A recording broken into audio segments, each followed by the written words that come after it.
The show is sponsored by ExpressVPN. Stop putting your online data at risk. Get protected at expressvpn.com/inside.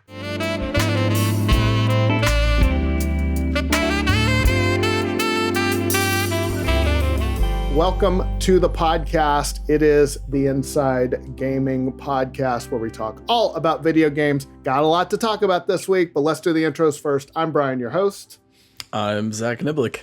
What's up? It's me, Evan Campbell, at Darth Rito on Twitter. I'm excited today. We got Avengers content, which is whatever. IO's making a Hitman game, IO's making a James Bond game, and there was Cyberpunk content released earlier today, so it's been We have fun. Avengers content? Yeah, the new Hawkeye stuff. They just dropped a bunch of videos about I didn't know about that. Kate Bishop, so we'll see. Nice. We'll see how it goes. Still continues to be a dumpster fire over there, but... And we have Zach here on the pod for the first time in forever. So. And Thank you. Yeah. Zach and Spoons. We're a package deal. Yeah, that's right. Yeah, I realized I haven't been on in months. Like I think it was like towards the start of quarantine. I was definitely living in my old place. So it's nice to be back. You mentioned that when we were getting ready, and I immediately felt awkward because I was like, oh, he's right. Shit. It's okay. Sorry. Yeah. It actually kind of works out because I have a bi-weekly meeting that is right at the end of when this podcast records. Okay. So like back when I would be on it more regularly, it would be like this weird dance between, is it one of the weeks where I have that meeting? Yeah. And if not, can I like switch it around? Right. Yeah, we certainly talked about it before, and yeah, just like the alternating schedules and things just get wild, and it's like, Zach, you want to come on this week? And he's and you know, I'm happy to be here though. yes, And we're all good to be like back. working on our holiday stories and stuff to record. So it's like everybody has like a million things going on. It's busy time. This is always a busy time of year. Like if you're in any kind of news related business, because we're trying to stockpile, our evergreen stories to run over the holidays so we can take a little break. But yeah, it's a lot of work in November. November is always sort of a crazy month. Mm-hmm. Yeah. But yes, news. Did y'all see the Cyberpunk footage that was out? yeah, I caught they some of just it put this some morning, out. and I guess I don't know. I'm so ready for that game to be out, and obviously, Yes. if things were any kind of normal, that would have been out months ago. And then again with the more recent delay, so I'm excited. Like I'm still excited for that game. Obviously, there's some problems and it's problematic. There's some narrative issues and like lore building and stuff. But it seems like they're trying to address that stuff to the extent that they can. But yeah, the new stuff the new footage is awesome.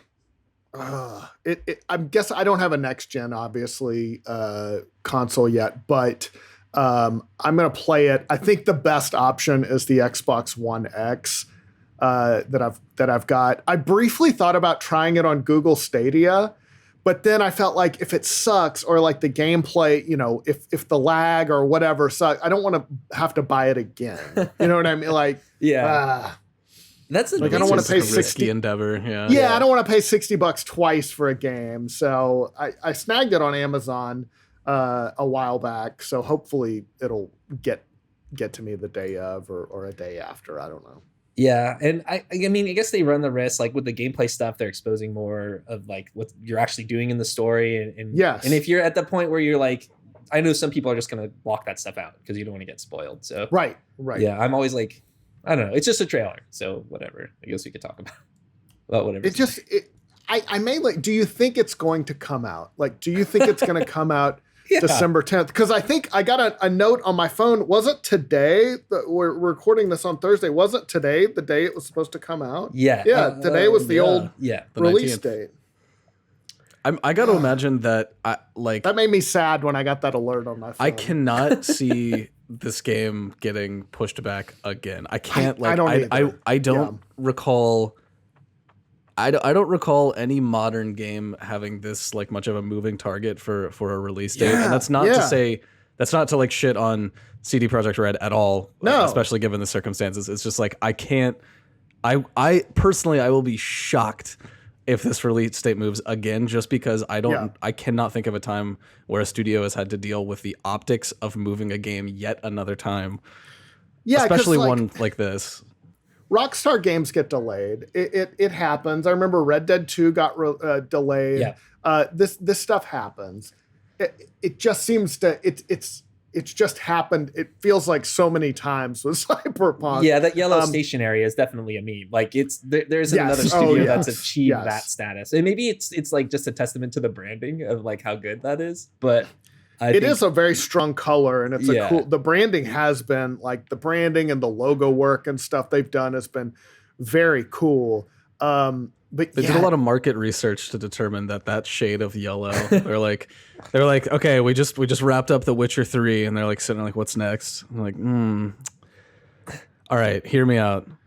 This shade of yellow, and like he just clicks the PowerPoint button. It's just an entire full screen of that shade of yellow. Everyone's like, eyes start bleeding. Let's build a game around this. I do you remember a game that has ever used that shade of yellow? Because a lot of games or companies that will have sort of a trademark color like that, and that's definitely it for Cyberpunk. I've never seen them use yellow like that. Well, Prey, I think Prey had that early, the bad one, the not great one. I feel like had that one. The original Prey. A couple of games that have done that. I think maybe Deus Ex comes close with that gold color. Like, I really liked that. That was kind of cool. But yeah, like in terms of color branding, like other than I am sure like a lot of games obviously use like a specific color, but nothing like stands out as much as that. Or like the Fortnite colors are like super vibrant, which now like Fall Guys uses like a similar palette, and I feel like those are on brand. But yeah, that yellow, I'm trying to think if there's any other game. Because like Wario, I guess. I don't know. That's a good point about Deus Ex, because Cyberpunk is a little Deus Ex-y.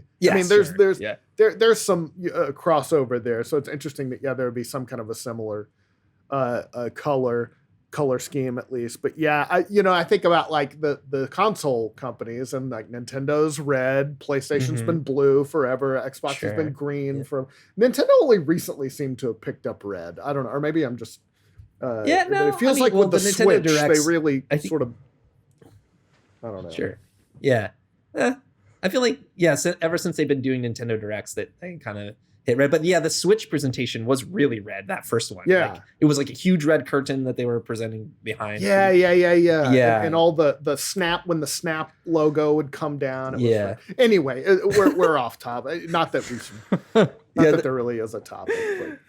Gaming news. Let's talk about color palettes. Yes. Yes.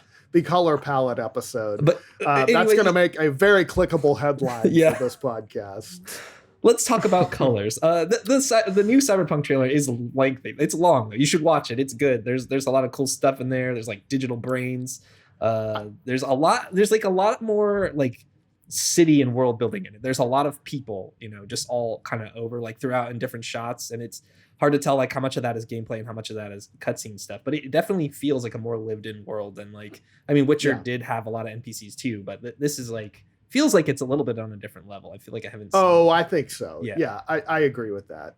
I agree with you, Evan. Like, I can't see them delaying it again, but by the same token, I kind of can. Like, it seems like it would be insane for them to do it, but I'm just worried in the next week or so we're going to get another yellow tweet from the account. Yeah, sure. It's Murphy's Law or something. Yeah, it seems like it's like at this point it's inevitable. Like a lot of people are just, when it comes out, I'm not going to believe it until it's like on my console of choice and I'm playing it. Yeah. We have had a lot of news this week about the next gen consoles. They're starting to. Obviously, was it last week? Yeah, it was the big release week.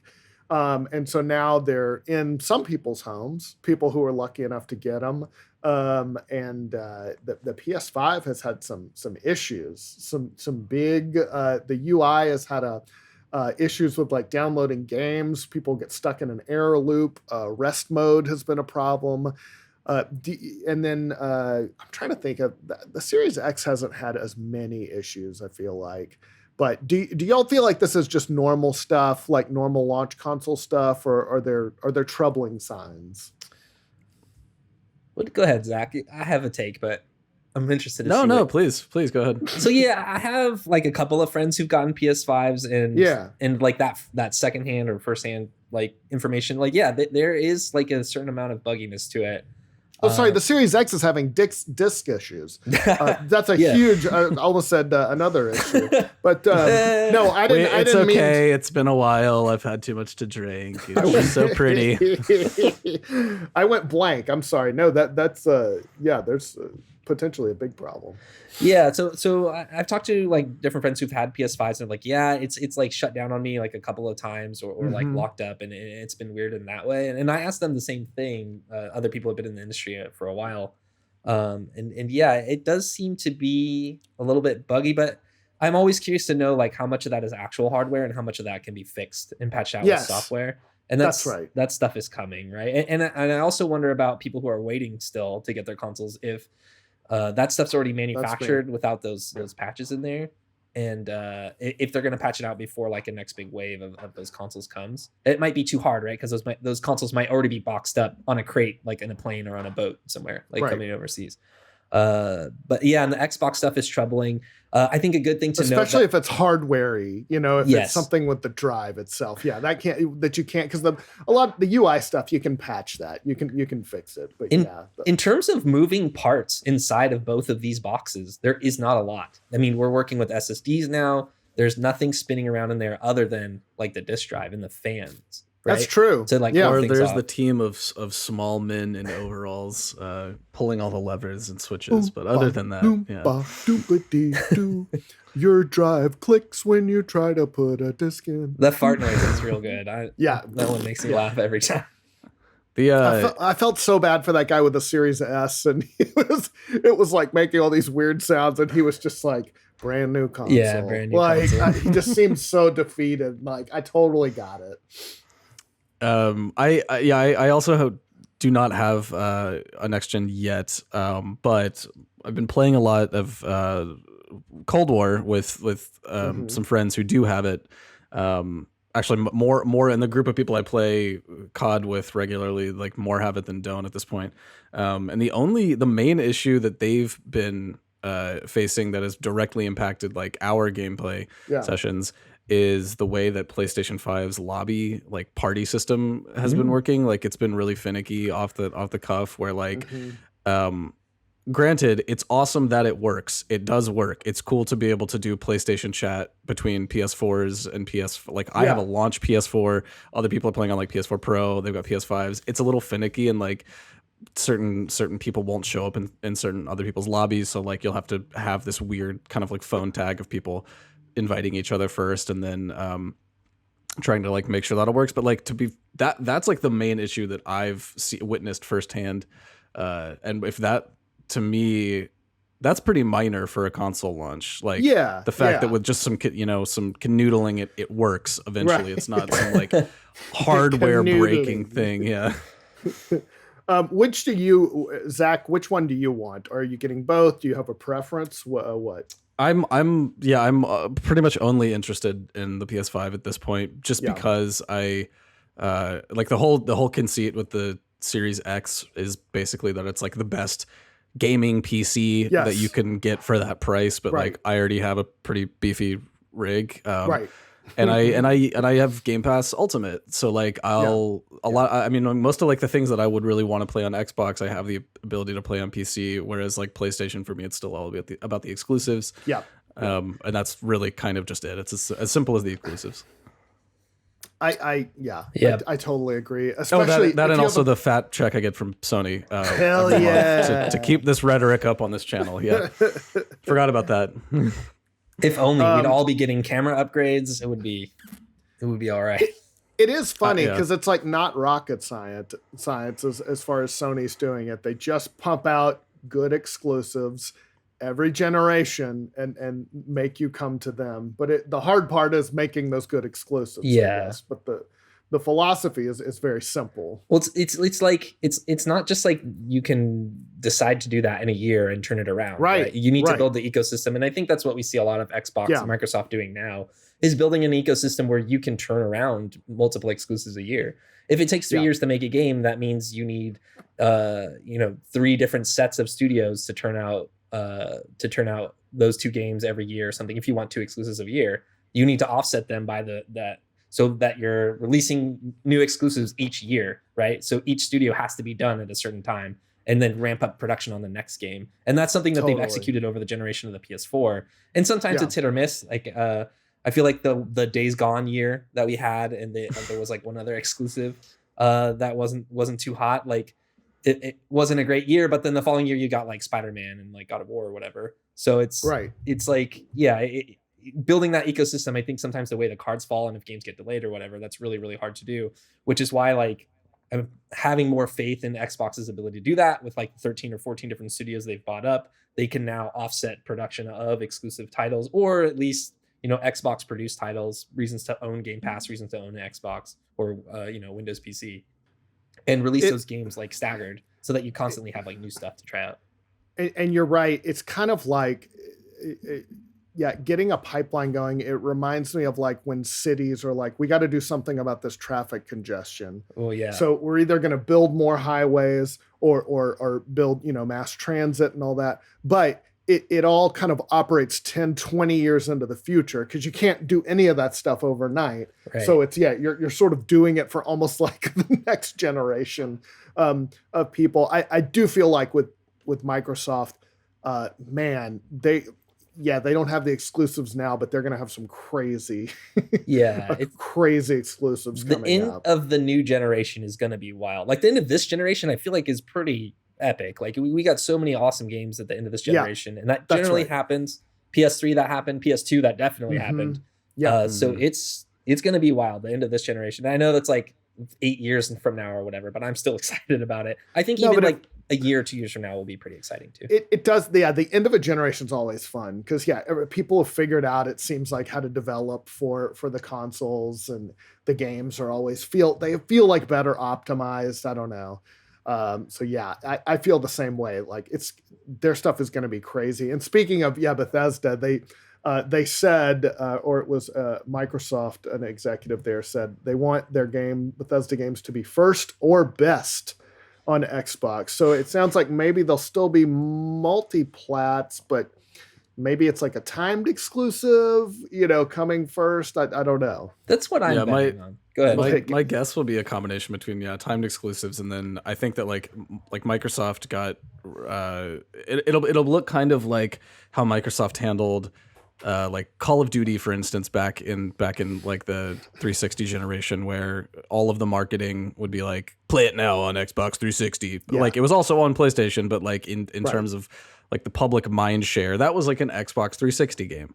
And Activision and Microsoft had very specific deals inked so that the promotion of that game leaned more into Microsoft's console. So like I feel like a combination of that, timed exclusives, and then now obviously some sort of like exclusive DLC thing. Like I can't imagine they'll do something crazy, but it's like, oh, you get this special sword. It's a green sword on Bethesda's Elder Scrolls 6 on Xbox, and also not to mention the fact that like I think this quote specifically that you're highlighting puts to bed any fears people have had about having to get an Xbox to play the next Bethesda games, because like we were saying this like when this news first dropped, like in no world is Microsoft going to only put Bethesda games only on Microsoft platforms, because like that is just leaving so much money on the table. And at the end of the day, and if you're their studio, they want you, if Bethesda's your studio, you want them making as much money as possible. I get that you want to sell Xboxes, but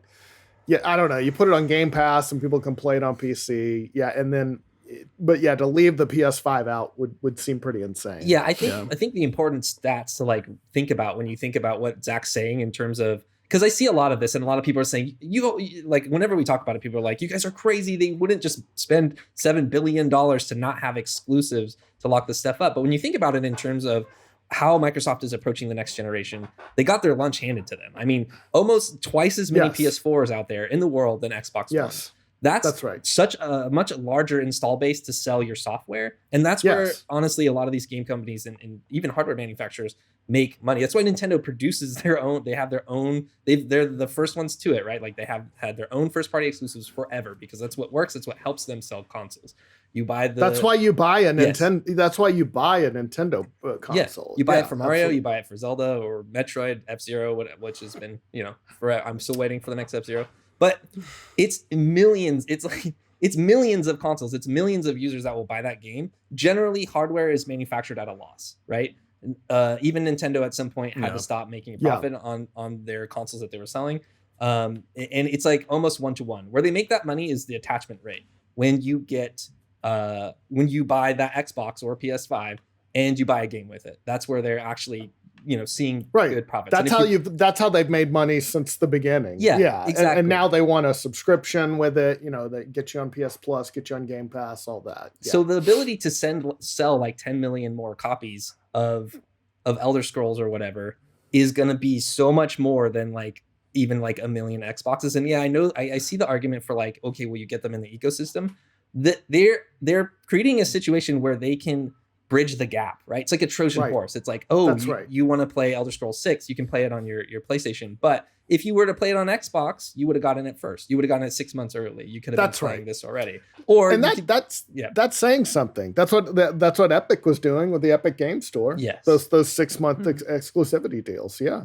Yeah, and people didn't like it, right? Like they don't like the exclusive nature. Like the Epic's Game Store still has like the stigma to it, right? Of like, how dare you? Even though Steam kind of can do the same thing at times, or developers can do the same thing in different platforms. But yeah, it's wild to me that they wouldn't do that, like at some point, right? I don't think it's day and date, right? Like probably you don't get a PS5 and a PS5 copy and like a Xbox Series X copy of a new Bethesda game day and date. But I don't know, like I look at what even if it was a month early, that would be a lot. Yeah, because you'd have to listen to everybody else. Look at their approach to Minecraft, their approach to Fortnite. They were the first to do cross-gen or to push for cross-gen, and I know the argument around that is like, yeah, they're losing, so they want all the features they can possibly have to one up PlayStation, but like that's not going to make up the difference between like the extra 50 million PlayStation 4s that were already out there in the world, right? Like it's a whole different approach to how they're doing the next generation. It's more, as we continue to say, like more systems driven, more service driven,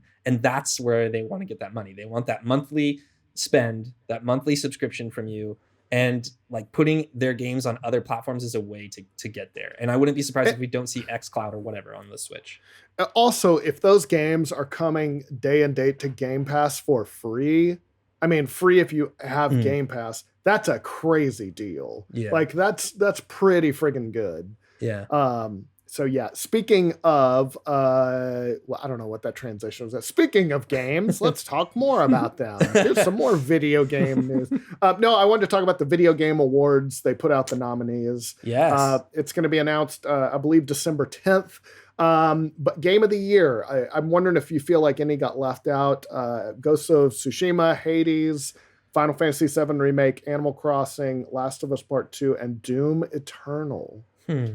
Well, I know a lot of people were upset about Half-Life Alyx not being in the Game of the Year running. That. Yeah, I can see that. To me, it makes sense that it's not in the running for like a Game of the Year, specifically with an awards show like the Game Awards. Like, despite the fact that the Game Awards continually tries to position themselves like they're the Oscars of the gaming world. But they are kind of. I mean, they are, but they're not yet like the game. Like, it is just.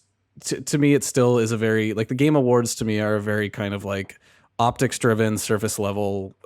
Like it's still like they've done a lot DNA wise to get it away from like the Spike Game Awards thing where it's like, all right, now Mountain Dew presents the best shooter, but like it's for me like Half-Life Alyx.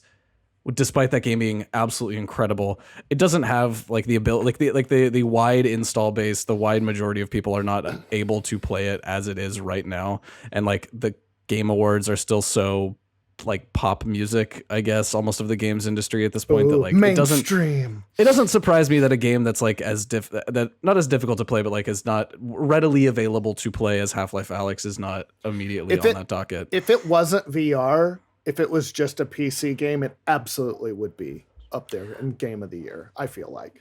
I feel like there's just no way it wouldn't. Given that it's a new Half-Life game from Valve, it seems like the reviews have been good. I don't know. I think the fact that it was VR only, and I understand why Valve did it, but I feel like if it was a wider release, I think it would at least be a stronger contender. Yeah, I think. And to be clear, it wouldn't.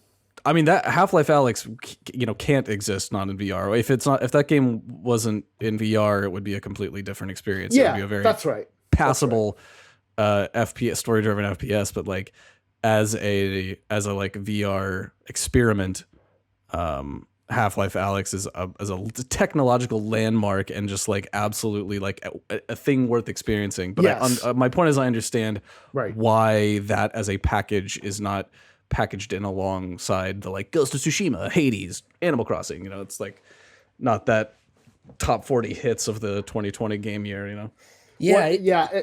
Sorry, go ahead, Evan. Oh yeah, No, I was go just ahead. gonna say like it definitely walks away with like the best VR category. I feel like that's a game that almost Oh yeah. not to be disrespectful to VR games, but it almost creates the category, right? Like you have to recognize it in some way, and because Beat Saber's been out for a while, and there's other good strong VR games, but the amount of people that are paying attention to that space, I feel like, has diminished. Even though like VR is now on the rise with like Oculus Quest 2 and things like that.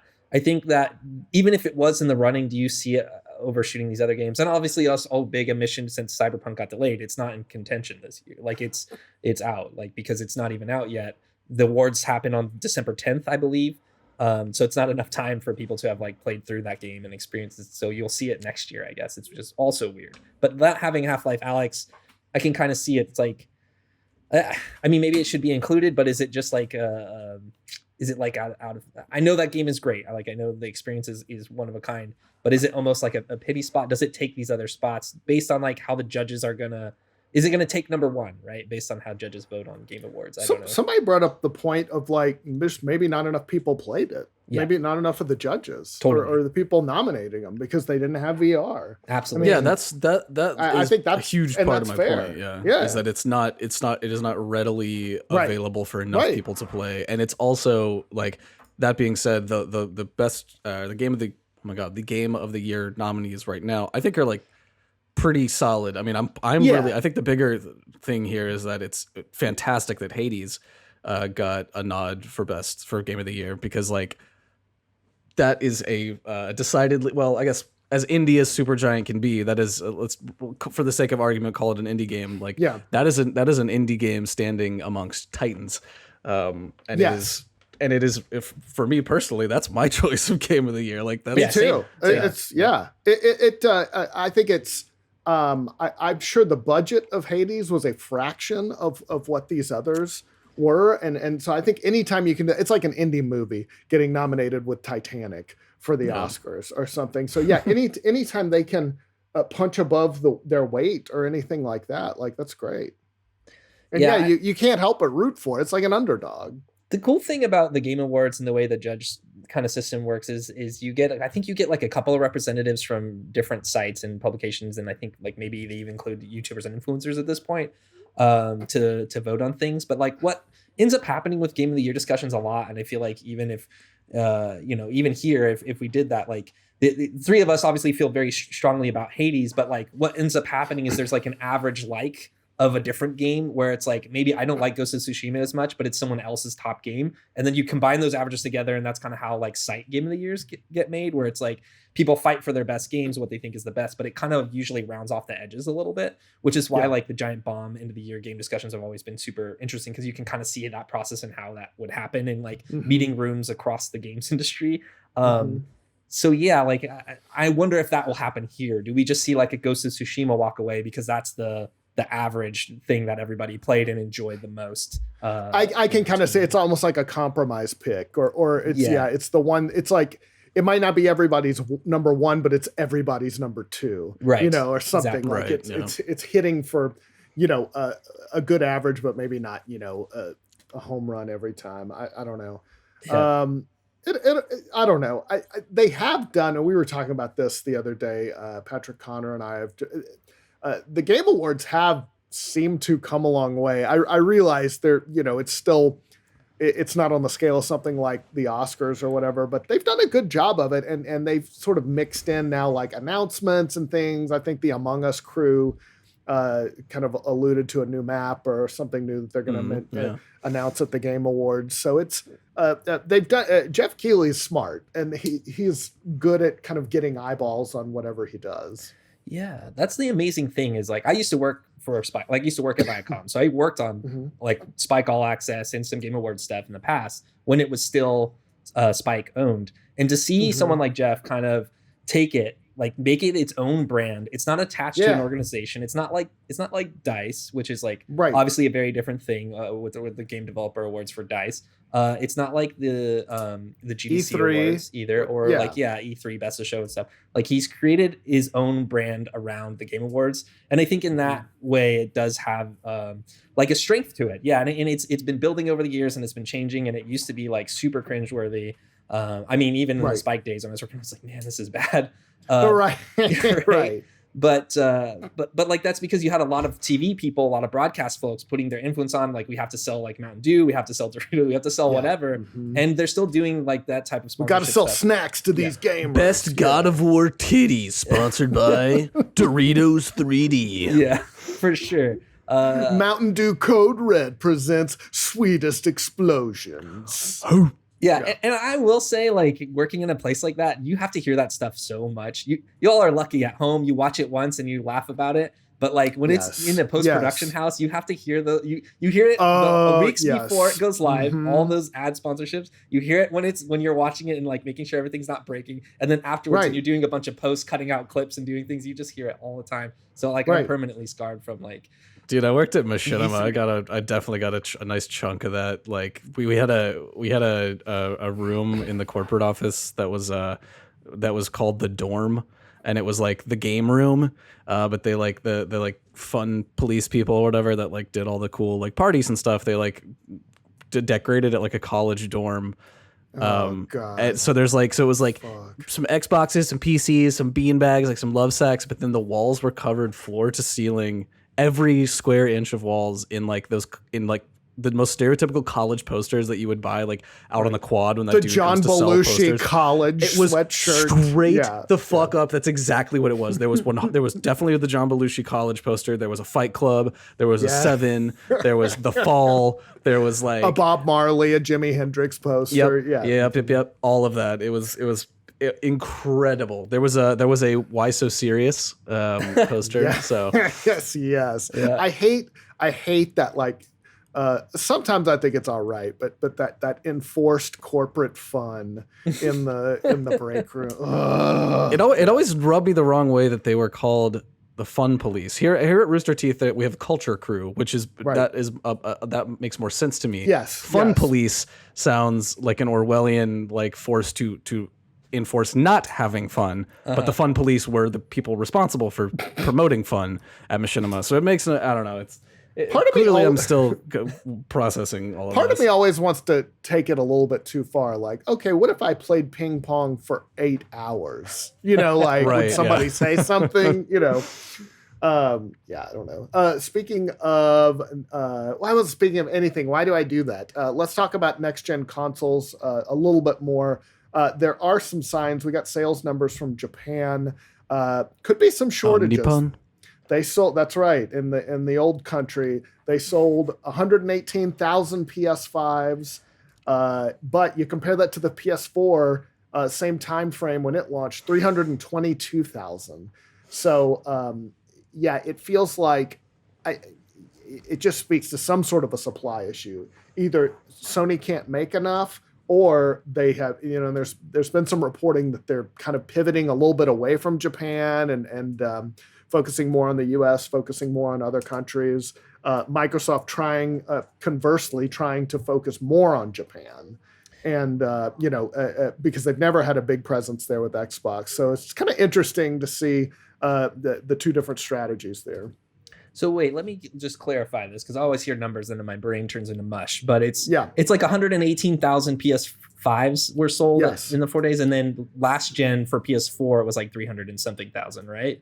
And then in the first 2 days, days, mm-hmm. And then Xbox has just been both launches about like the same 20,000 or something like that, right? Yeah, 20,000 of Series X and Series S versus 23,000 Xbox Ones back in the day. So still just a fraction. Yeah. So the first two things that come to mind for me are like, oh shit. Like console sales are down overall, right? Obviously because of COVID and supply, like you mentioned, Brian. And then the second thing that comes to mind is like both last generation and this generation. There's just going to be less consoles, less Xboxes specifically to buy in Japan, just based on like sales. and performance that Microsoft has had there in the past, they're not going to make as many units to sell there if they can't sell them, if they can't push them. Right? They're not going to waste them. Yeah, not waste, but yeah, if they know it's not a hot market for them. Yeah. It's already like a smaller pool of consoles. So you don't know how. It's like based out of what, right? Like the numbers are always fun to kind of like toil over and have these kind of conversations about, but it's also good to think about like, well, how many actual Xboxes were available for sale? Did they sell out of them? Is that as many Xboxes as they had there? Is that a win for them? Is it not? Yes. I think I'm really, really interested to see sales numbers from other countries, other regions, just to see like in chalk it up. But like, yeah, just looking at Japan, it's like, here we go again. It might be the same situation, in which case, going back to our other story, Microsoft will definitely want to publish Bethesda games on PlayStation stuff because they won't have as large of an install base, right? They could triple their sales basically, or basically triple their sales. It's right. Did they sell all the Xboxes they allotted to Japan? Like if they had, put in 100,000, allotted 100,000 for Japan, would they have sold them all? It's interesting to think about. But then there's the argument too that home consoles are just on the decline in Japan. They much prefer like the Switch is the number one console there, or mobile. So yeah, that's true. See. Like region preferences too. That is a big thing. Yeah. And then the other thing, speaking of console shortages, there are a number of reports in the US and Canada of people trying to sell their consoles and getting robbed. People going to sell their PS5s, their Series X's, whatever, and then just like getting held at gunpoint. And then their consoles stolen, pistol whipped. In Canada, people are getting like bear sprayed by like one of them, like in Toronto, I think, or it was in Toronto or British Columbia. It sounded almost like it was a coordinated effort by this group. It was like three guys. They were bear spraying them, grabbing the thing, and getting the hell out of there. Oh my! Pretty scary. Which is, to be clear, the most Canadian way to rob someone that exists. Bear spray. Yeah. Yeah. Man, it's straight out of Nunavut.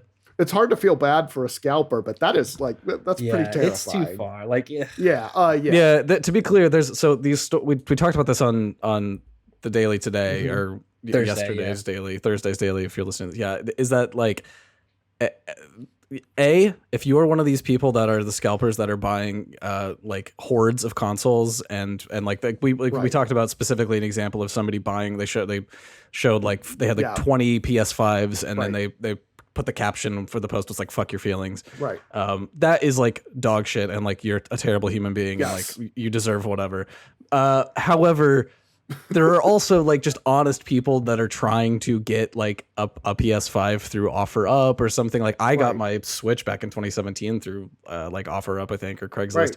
And like I totally feel terrible for these people that are like just trying to, they're like, oh yeah, I'll pay like 50 extra bucks if somebody's like upcharging or whatever, and then they're gonna get like pistol whipped in a parking lot. Like, dude, this is crazy. I've never heard about people like going this batshit over these things. Well, I mean, you do hear horror stories about like Craigslist and things like that, and but yeah, I mean, I've sold stuff on online before. I've sold Lego sets. I've sold games. I've done all kinds of things, and and you're always going into a situation where it's obviously you don't know the person, and you're meeting in some parking lot or something, and so there's always an element of not necessarily danger, but it's definitely you're in an uncertain situation. So I feel like I don't think there's probably some type of rules or legislation around scalping, but I don't particularly think it's illegal where like enacting violence on somebody very much is illegal. Like we don't condone violence here. Yes. Don't do that. Robbery is illegal. Yes. But it does suck. Like,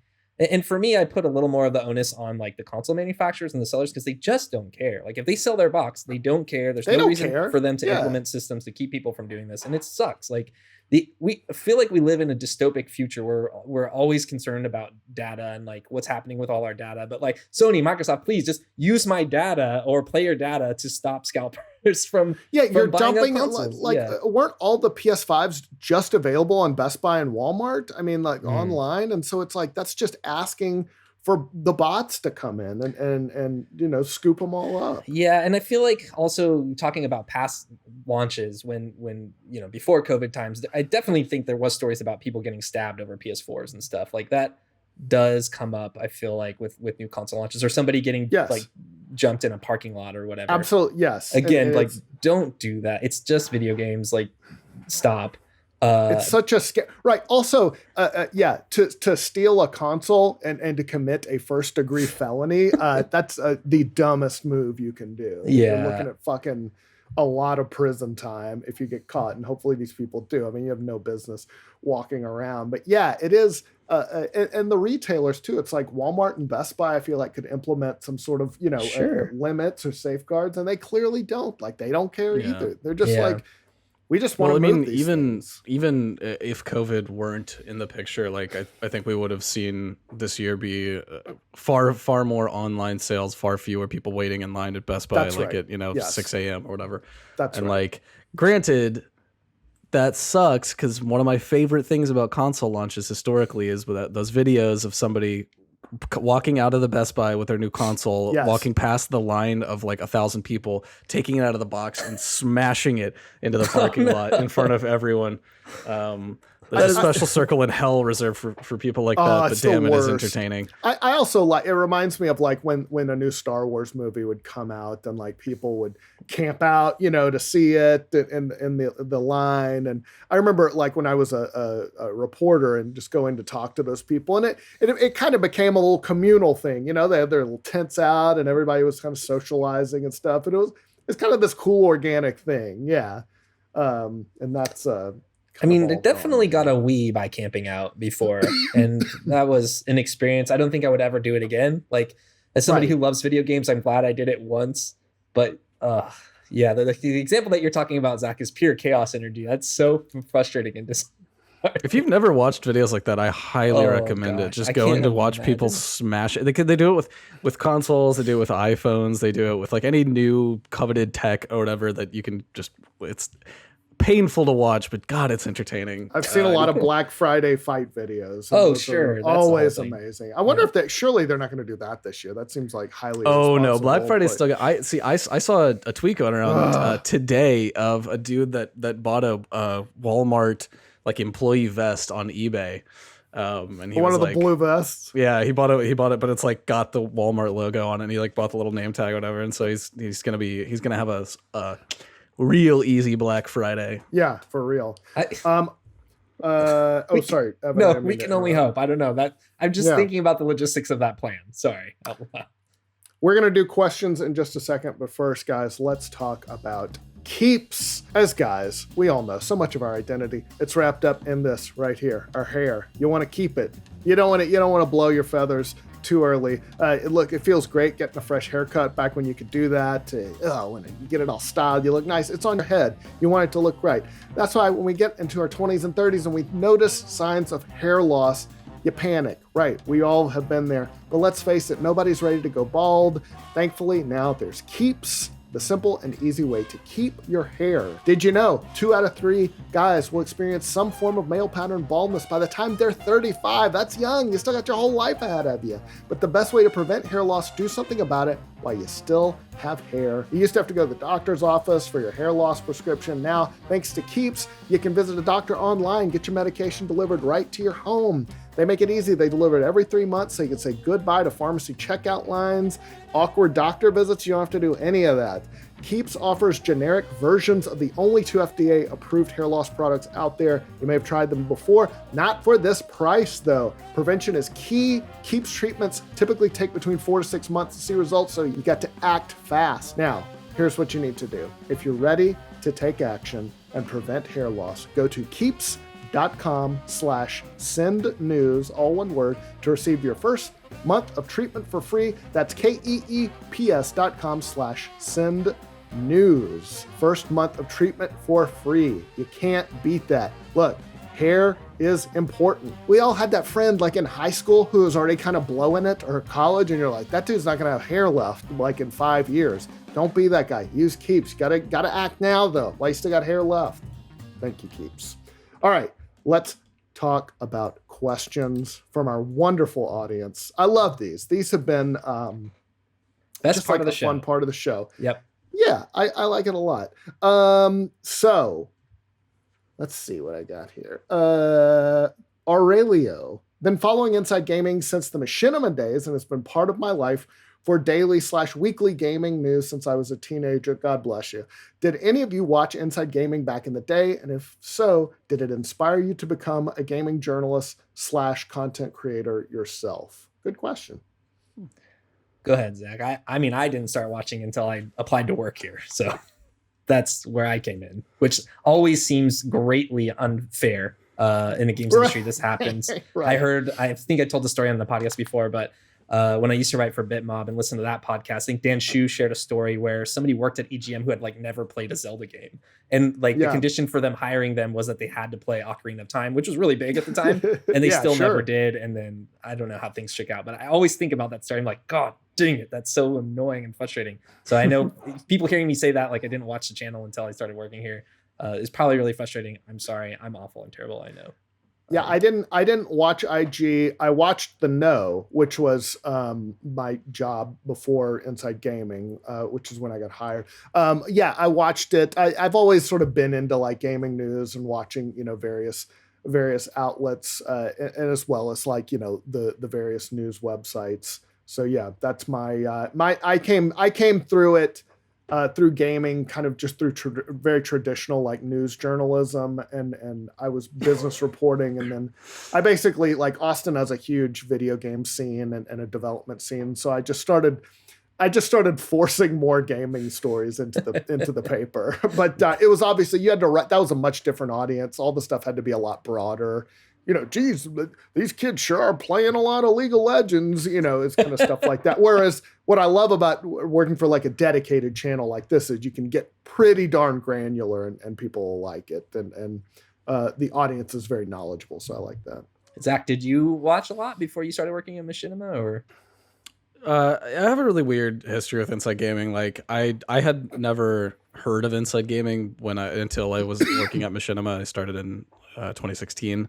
And that was a really interesting time for Inside Gaming because Inside Gaming, as it was before I started there, was the folks from Funhouse, and then they left to do Funhouse, and then Machinima put in kind of like a new team of people, and they worked their ass off, and they were super talented. It wasn't really their fault. It's just they never.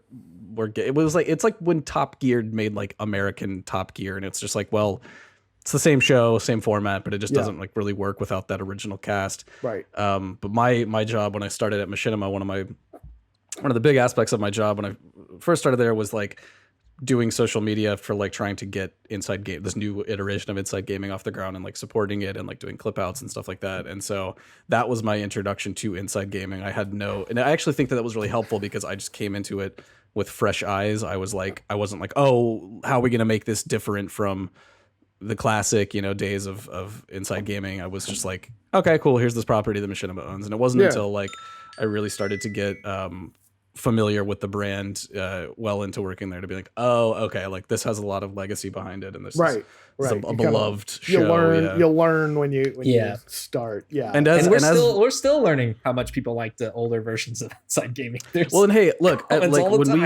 when we relaunched Inside Gaming with Rooster Teeth back in February of last year, that was like the main wall that we had in place as people started dropping off, and it was mostly just our new cast, as it was like, okay, like we know we're not the same cast, but like we've been trying to make it a slow gradual transition so that like it feels deliberate, and like I think it was, I forget who said it, somebody said it best on one of the first videos we published, where it was like, through a weird and impossible series of corporate transactions, Inside Gaming is back in the hands of the original owners. Yeah. So Inside Gaming's been had a very interesting life, and someday we could go into the social media aspect of it alone is batshit. So and I understand when people are like, I liked the old crew or so, but I do appreciate when people are like, I've been watching forever back in the old days, but I love this new group, and that always makes me feel good because I do like the stuff that we're doing. But I think it's very natural to be mistrustful or be turned off by new faces if you're just used to, whatever. It must be particularly interesting for you, Brian, because you wrote episodes of The Know. Like, you used to write The Know, right? And then for people to be like, I like The Know better, and be like, I'm still here. I'm still me. That always, when everyone's like, The Know was so much better, it's like, well, yeah, it's pretty much the same. I mean, I was writing. I mean, so was Eddie Rivas. There were two of us writing back in the day. But yeah, I mean, it's the format was kind of different with The Know. It was more similar to the Roundup in that a lot of the videos were just kind of news digests, so you'd spend like a little bit of time on each one. But yeah, I mean, most of the dailies in The Know were, you'd focus on one story and just talk about it, and you're kind of swapping off dialogue. I mean, it's I don't know. Moogle Boots asks, what's the worst game purchase you have ever made? I once bought 2 copies of Lord of the Rings online for me and my wife, which was $59.99 each. As soon as we got home and installed the game, we were both super disappointed in our purchase. Worst gaming mistake ever. I hate that feeling so much. I was thinking of the one that immediately came to mind was MAG, and I think it was Massive Action Game or something like that. I liked MAG. It was okay, but then it just like died. Like it just like there was just the game itself was okay, but there was just no player base, and then they just sort of shut it all down. So yeah, that sucked. I'm trying to think of a game. I think it was a Bethesda game. It was a team shooter, some kind. It's about like prisoners trying to escape a jail in like a weird future. Everything was white. Brink. I think it was Brink by Bethesda. Oh wow. But yeah, that was a game that I got real excited about. Oh, great. I looked for Brink in only the roller skating movie or skateboarding movie. Skating movie. The blading. The blading. Blading. Sorry. But yeah, Brink was one game that I got really excited about. Like, I would watch all the dev videos and like, yeah, you're going to be able to like put tattoos on these guys and they look all kind of wild. And I was super excited about it. And then I got like a couple friends to buy it so we could actually like play together, and they were just like, this game sucks. And I was like, yeah, it sucks. I'm sorry, everybody. I wasted your $60. Especially when you bought it. Yeah. You just feel like nobody wants to feel like a sucker. Yeah. No Man's Sky kind of felt like that too at first. For me, it was like, this is kind of boring. Like there's not a lot to do here. And I know they've added to it, but it did feel crappy at the beginning. Zach, did you ever buy a game that you regretted? Yeah, I've bought plenty. I seriously, like, I can't even think of so many over the years where I'm like, oh, fuck it. And then I think probably one that comes to mind recently, just one example, was Escape from Tarkov. Yeah. Because I just had like a mental lapse and was like, oh, I can just return it if I don't like it, and then just remembered it's not through Steam; it's through their own thing. So. And it's not even out. I like that game. I just don't have them to play it with, and it freaks me out playing it alone. So dude, I feel like I kind of wasted $40 on that. I did a couple of runs in it, and it was like exhilarating to an extent. Yeah. Doesn't that have its own scene though? Like, isn't it like pop? Or am I thinking of something else? Yeah, it totally does. I'm not giving up hope on it yet, but It's got some Arma 3 vibes going on for sure. It's definitely got Arma 3 vibes. The spin-off communities that came out of Arma 3. I think the thing with Brink and like games that I buy and I regret, it was a turning point for me when I realized I was like different from my friends. Like, I actually don't care that much if games are bad. I kind of just want to play them and see why they're bad if they are. That's interesting. Yeah. More of like I want to pop the hood and see what's underneath. Or at least like I'm not as bummed if I play like a game that it wasn't good. Like, I'll feel bad about my $60 or whatever, but like, that's cool. The $60 was set aside specifically to have that experience, whatever the experience was. And for me, it's like a learning experience, and I can like have a take. Like for me, like going to see a bad movie or something. Yeah. Like, I wouldn't probably never walk out of a movie unless it was like really, really awful, I guess. But it's like, now I have a take, and like I have a definitive, I can put time in, and I can write about that, or I can make a video about it or whatever. So yeah, sometimes it's a complete bust, I guess. But I remember it hitting worse as a kid. because when you had no money and you either had to save and save and save or use, or get it for Christmas or your birthday. And so then it's like there was a ton of expectation around it. It just felt so crappy because it's like, when am I going to go? And in my mind, it was always like, I know I should have gotten this other game instead. And it's like, well, when is that opportunity going to come up? But yeah, when you have a little more disposable income, it sucks. But yeah, you can. Oh, especially on PC when you get a game and it just doesn't run. Like I think I got like Gunman or something for Christmas. I've just like some weird first person game and like I was like, well, this game isn't that great. And also I can't run it. So I can barely play this a bummer. Christmas gift that I got. I'm stuck with it for like the next 6 months or whatever. And it's like, I don't know what to do from here. Yeah. Just count your losses, I guess. I'm trying to think. I had something along those lines. So what does Steam let you play for 2 hours or something? Yes. It's like 2 hours or 2 weeks, whichever comes first. That's pretty cool because I feel like 2 hours is enough time to know. Oh, totally. Yeah, no, that's totally fine.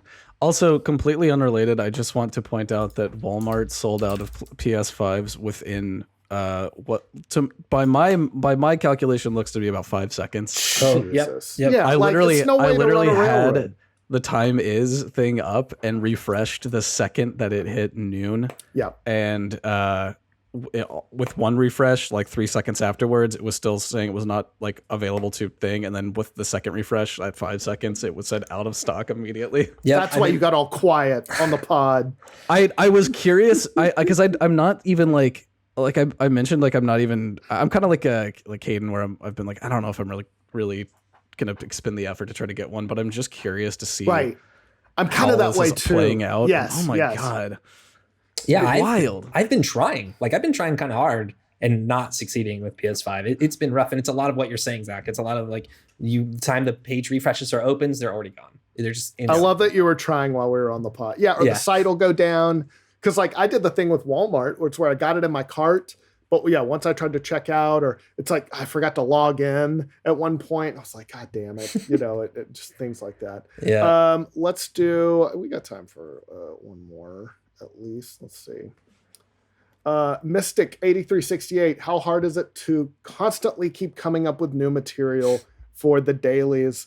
I'm glad you asked that. It is the hardest part of the job. It's fine because some days are just.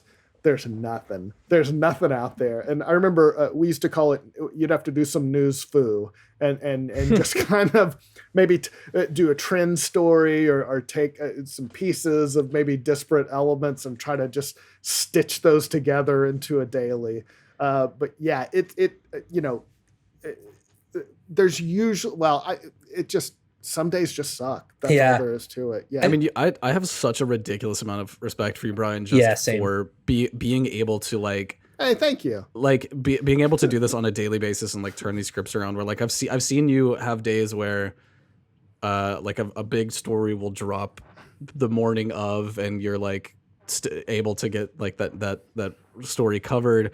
Or like if on the other side of that coin, if like there's just absolutely just a dry well and being like, okay, well, here's a way that we can like you said, just like turn it into a trends thing or like somehow make it like a larger statement about the industry overall. So like that's always really cool to come in the morning of and be like reading the script while I'm like, making my coffee and stuff and being like, oh, thanks. Shit. Dude. Yeah. Dude, this news just dropped like 15 minutes ago or something. Like it's it helps like having let me just sit back and talk about my experience and how awesome. No, but like I that just a lot of that comes from just having like a journalism background and just having to write for like a small town newspaper, and some days I'd have to write 3 stories. Or you come home from something that like I come home from some press not come home but back to the office after some meeting or some press conference. Like, Dane, you got 30 minutes to crank this thing out, and you just have to do it. And it's good old fashioned journalism, baby. You can't be a perfectionist. You just got to write. That's why it's deadline writing, and that's how I feel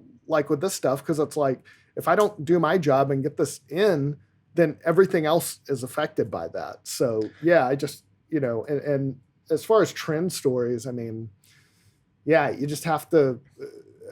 Sometimes you just have to do a nice trend story, or even with the story about people getting robbed. I don't know if it'll do well because we're recording this on Thursday, but it just like that was the most interesting thing I saw today. And it's like, Yeah. So I was just trying to make something out of it, and hopefully it'll work. But I also didn't want to like, endorse robbing people either. Right. So it's like we write everything, like so much of our stuff is like lighthearted and stuff. But yeah, it's a little bit tougher when you write about like serious issues like harassment stories or things like that. And so it's like you don't want to go over or make fun of something that shouldn't be made fun of, I guess. Yeah, for sure. And I think also it is kind of like to what you're saying, like you could easily pull up like news that's interesting to you. And I think this is the hard part, right? Because that's what I would do. I'd just be like, well, I'm interested in this new obscure like hardware that just dropped. I'm just going to write a story about that. But you can't do that when you're like the daily show for a video game news. Like you have to try to find something that people are going to watch and click on. And I think that's right, that our audience is interested in. Yeah, exactly. And that's not to be like,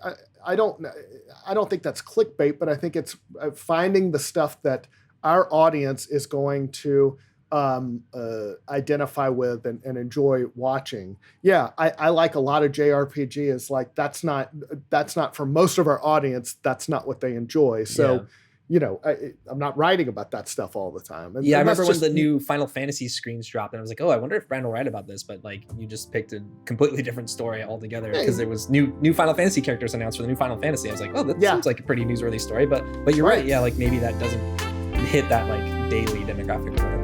Yeah, and I don't. Yeah, so it's just you always have to know what your audience is. So, all right, I think that's going to do it for us at the podcast. Thank you so much for listening. We'll see you next week. Bye. Should next gen consoles have been delayed is a question I keep asking myself because I was convinced that they were going to as soon as like all of the E3 cancellation, GDC, everything when COVID started hitting. I was like, okay, next gen consoles are the next to go. They have to be. Most of the good games are delayed, so I don't know why that they didn't delay them.